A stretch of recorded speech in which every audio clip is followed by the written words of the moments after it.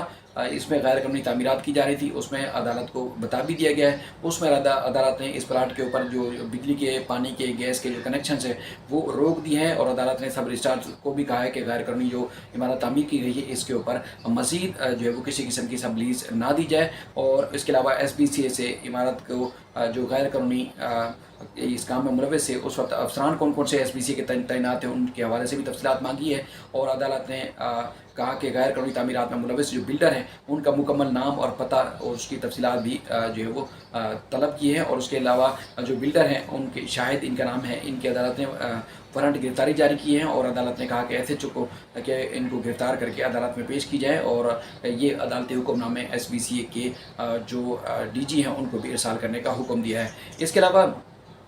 جس طرح میں آپ کو بتا رہا تھا کہ ایک تو ناظم آباد نمبر 2 کا علاقہ ہے، یہاں پر بھی غیر قانونی تعمیرات کی بھرمار ہے، اور حکم عدولی پر عدالت نے director SBCA central Aamir Khan کو شو کاز نوٹس جاری کیا ہے، اور عدالت نے SBCA کے جو ڈائریکٹر ہیں ان کو ذاتی حیثیت سے طلب کیا ہے، اور عدالت نے حکم دیا ہے کہ فیصلے کی جو کاپی ہے اس کی نقول ہے DG SBCA کو ارسال کی جائے، اور جسٹس حسن ندوی صاحب نے اس کیس میں بھی کہا کہ SBCA کا جو سارا اسٹاف ہے، عملہ ہے، تو وہ نکما ہے، اور عدالت نے SBCA کے وکیل سے بھی مکالمہ کرتے ہوئے کہا کہ کوئی آپ لوگوں سے پوچھنے والا ہے، کوئی آپ کسی کو جواب دہ ہیں یا نہیں ہیں، اور جواب جمع کرانے کی بھی عدالت میں زحمت آپ لوگ نہیں کرتے، اور ایسا لگ رہا ہے کہ صاف نظر آ رہا ہے کہ SBCA کا جو لیگل سٹاف ہے وہ بھی غیر قانونی تعمیرات میں ملوث ہے، اور نوٹس موصول ہونے کے باوجود اب تک جو ہے وہ کسی ادارے کی یا SBCA حکام کی جانب سے جواب نہیں آیا ہے۔ اس پر عدالت نے کہا کہ جو رہائشی عمارت ہے اس میں اس کو کمرشل تعمیرات ہو رہی ہیں، اس کے اوپر اس میں عدالت نے ان کو کہا کہ فوری طور پر تعمیرات روکی جائیں، اور 30 روز کے اندر ڈائریکٹر SBCA سے رپورٹ بھی مانگی ہے، اور اس میں پلاٹ نمبر ہے 6/2 اور C جو ہے وہ پلاٹ ہے، اور یہ ناظم آباد 2 نمبر میں ہے۔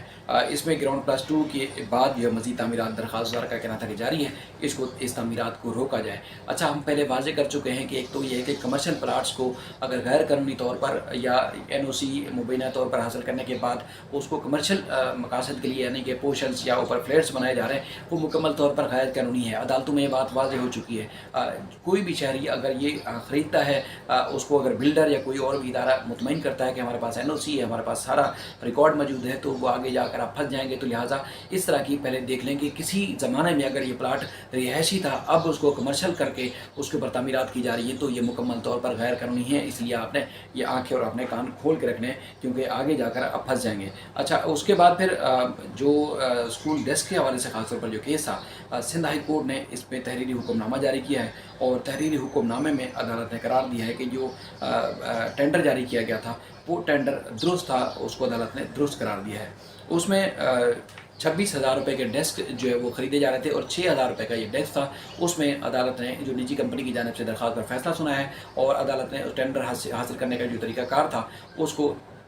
درست قرار دیا ہے، اور عدالت نے کہا کہ ٹینڈر کی شرائط کے مطابق جو ہے نجی کمپنی کو جاری کیا گیا تھا، اور اس میں عدالت میں یہ بات سامنے یہ کہ حکومت جو ہے وہ سامان کی فراہمی اور انسپیکشن کی جو شرائط ہیں وہ قانون کے مطابق کر سکتی ہے یا اپنی مرضی سے مطابق کر سکتی ہے۔ سرکاری وکیل نے موقف اختیار کیا تھا کہ ٹینڈر جو شرائط کے تحت کانٹریکٹ منسوخ نہیں کیا گیا، اور سندھ حکومت کا اختیار ہے کہ وہ ڈیسک کا معیار چیک کرے، اور معیار چیک کرنے کے بعد ہی جو ہے وہ آگے جا کر وہ ٹینڈر دے سکتی ہے یا حاصل کر سکتی ہے۔ اس کے بعد درخواست گزار کی جانب سے کہا گیا تھا کہ وزیر اعلیٰ سندھ نے اپوزیشن لیڈر جو حلیم عادل شیخ ہے ان کی جانب سے کرپشن کے الزامات کے بعد ایک کمیٹی تشکیل دی تھی، اور اپوزیشن لیڈر نے الزامات عائد کیے تھے کہ مہنگے داموں ڈیسک جو ہے وہ خریدے جا رہے ہیں۔ انکوائری کی کمیٹی کی تشکیل کے بعد نجی کمپنی نے عدالت سے رجوع کیا تھا، اور انہوں نے کہا تھا کہ خدشہ ہے کہ ٹینڈر کو روک دیا جائے گا، لہٰذا یہ ٹینڈر ہمارا بحال کرنے کا حکم دیا جائے۔ درخواست میں کہا گیا تھا کہ سندھ حکومت نے حیدرآباد، میرپور خاص، بے نظیر آباد، لڑکانہ ریجن میں 26,000 جو ہے وہ اسکول ڈیسک تھے، اور ان کی جو ہے وہ اجازت ٹینڈر جاری کیا تھا، اور ان کا کہنا تھا کہ یہ جو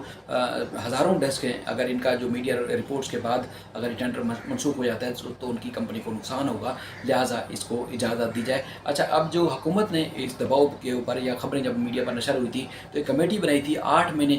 مکمل ہو چکے ہیں، لیکن اب تک اس کمیٹی کا جو جس نے یہ چھان بین کرنی تھی کہ کیا ٹینڈر درست دیا گیا تھا یا نہیں دیا گیا تھا، اس پر اب تک اس کا جو ہے وہ کوئی جواب یا وہ ساری تفصیلات سامنے نہیں آ سکی ہیں، یعنی کہ حکومت کی اپنی